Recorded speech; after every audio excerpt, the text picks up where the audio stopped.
ખેડાથી હાલ મહત્વપૂર્ણ સમાચાર સામે આવ્યા છે, જ્યાં શાંતિનગર સોસાયટી 4 દિવસથી પાણીમાં ગરકાવ થઈ ગઈ છે। શાંતિનગરના રહીશો ખૂબ જ હેરાન પરેશાન થઈ ગયા છે। લોકો અત્યારે ત્રાહિમામ પોકારી ઉઠ્યા છે। ખેડાના અનેક વિસ્તારોમાં વરસાદી પાણી ભરાવાની સમસ્યા જોવા મળી રહી છે, ત્યારે મંતવ્ય ન્યૂઝ શાંતિનગર સોસાયટીના રહીશોના દ્વારે પહોંચી ગયું છે। ખેડાથી આ વિગતો સામે આવી, જ્યાં શાંતિનગર સોસાયટી આખી પાણીમાં ગરકાવ થયેલી જોવા મળી રહી છે। ત્યાંના સ્થાનિકો અત્યારે ત્રાહિમામ પોકારી ઉઠ્યા છે, હેરાન પરેશાન થઈ ગયા છે। તો ખેડાના અનેક વિસ્તારો અત્યારે પાણીમાં ગરકાવ થઈ ગયા છે। જનજીવન અત્યારે અસ્તવ્યસ્ત બની ગયું છે। વહીવટી તંત્ર દ્વારા કોઈ પણ પ્રકારની કામગીરી હજુ સુધી કરવામાં નથી આવી, ત્યારે લોકોને હેરાન પરેશાન થવાનો વારો આવ્યો છે। લોકોનો વહીવટી તંત્ર પ્રત્યે આકરો રોષ વ્યાપેલો જોવા મળ્યો છે।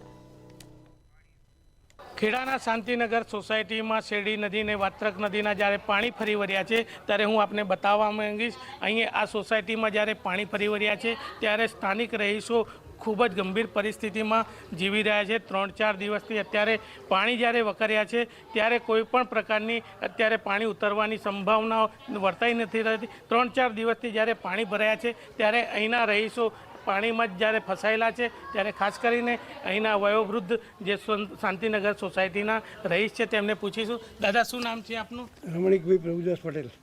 દાદા, અત્યારે શું પરિસ્થિતિ છે? પાણી છે અત્યારે 2-3 ફૂટ પાણી હોય છે। બહારના રોડ અધ્ધર લેવલ અધ્ધર થઈ ગયા છે, કેના નાળા રાખ્યા નહીં પાણી જવા માટે, એટલે ફસાયેલા 3-4 દાડાથી પાણીના। દાદા, તંત્રને શું કહેવા માંગો છો તમે?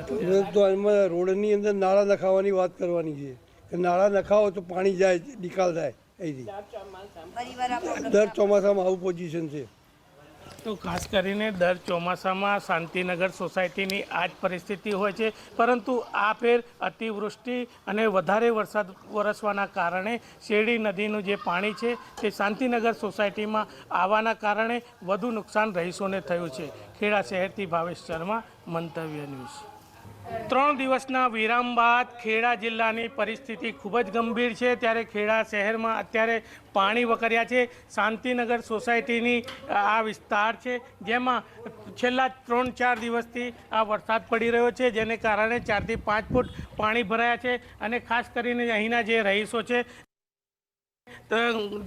છે તે હેરાન પરેશાન છે। બેન, આપણે અહીંના રહીશોને પૂછીશું। બેન, કેટલા દિવસથી અહીંયા પાણી છે?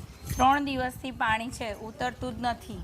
મારા ઘરમાં તો સૌથી વધારે પાણી ભરાઈ ગયું છે। તમે જોયા હશે વિડીયો, એ કેટલું પાણી ભરે છે, હજી ઉતરતું જ નથી। અત્યારે શું પરિસ્થિતિ તણાઈ ગઈ? અત્યારે બેન શું પરિસ્થિતિ છે તમારા? પાણી ઉતરે તો કામ થાય કશું? બહુ આખા ઘરમાં પાણી જ છે। મારે તો જવાય એવી કોઈ કન્ડિશન જ નથી। કેટલું નુકસાન છે તમારા ઘરમાં? નુકસાન તો હવે જઈને તણાઈ જોઈએ ત્યારે ડીપોઈન્ટ બધું ખાસું બધું અંદર બગડી ગયું છે। કબાટો ને ફર્નિચર ને ઘણું નુકસાન થયું છે। સરકાર કંઈક પાણીનો નિકાલ કરે તો કંઈક થાય। હવે એનો કોઈ આવતું જ નહીં। જોવા વોટ લેવા ત્યારે બધા દોડીને આવે। આવું કંઈક નુકસાન હોય, આવી પરિસ્થિતિ હોય પૂરની, તો કોઈ આવતું જ નથી જોવા। કોઈ ફૂડ પેકેટ કે કોઈ સગવડ નહીં। સગવડ નહીં। અમારા છોકરાઓ બિચારા પાણીમાં ભરીને જાય છે। પાણીમાં દોડીને અમારા છોકરાઓ જાય છે। પાણીમાં કેટલી બધી સાપ બાપ કેટલું આવે છે અમારે। તો ખાસ કરીને જોવાનું રહ્યું કે અહીંયા કોઈ પણ તંત્ર જોવા આવતું નહીં, તેવી અહીંના સ્થાનિકોનું કહેવું છે। ખાસ કરીને અહીંયા એક બેન છે, તેમને પૂછીશું। બેન, શું સમસ્યા છે તમારે અત્યારે?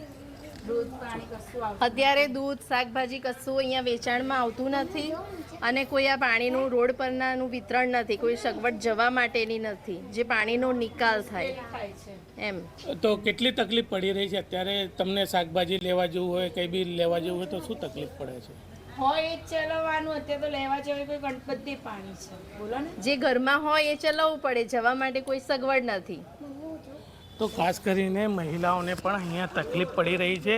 અહીંયા ખેડાના શાંતિનગર સોસાયટીમાં જ્યારે પાણી વકર્યા છે, ઘૂંટણસમાં પાણી હજુ પણ જ્યારે છે, ત્યારે ખાસ કરીને જોવાનું રહ્યું કે તંત્ર અત્યારે જ્યારે ખડે પગે છે, ત્યારે ખાસ કરીને શાંતિનગર સોસાયટીનું પાણી વહેલી તકે ઉતરે તેવી શાંતિનગર સોસાયટીના રહીશો માંગ કરી રહ્યા છે। ખેડા શહેરથી ભાવેશ શર્મા, મંતવ્ય।